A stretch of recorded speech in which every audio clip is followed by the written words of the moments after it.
疫情解封，毋免挂喙暗煞颠倒，互3年无大流行的肠仔病毒开始夯起来。全台湾顶礼拜都有万外的人次因为肠仔病毒去看医生。学生拍开水道头，照正确的洗手5步数，认真把手洗好清气。自3月喙暗政策放零了后，肠仔病毒疫情嘛开始夯起来，特别是5岁以下的囡仔。若遇到肠仔病毒，较有可能会转重症，所以幼儿园嘛特别注重环境的消毒。伊上课的时阵，老师会教因讲安怎正确来洗手，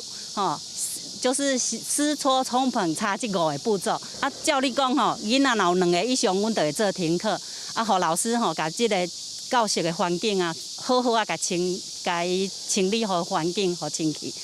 根据疾管署的监测资料显示，顶礼拜国内肠仔病毒的门诊、急诊去互医生看的人数有13117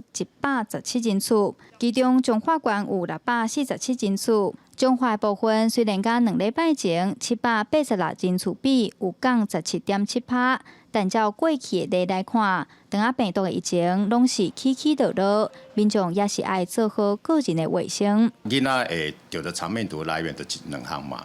伊去幼儿园去学校感染嘛。啊，第2项淡出的就是家长带回来的，建议咧家长你回去厝的时阵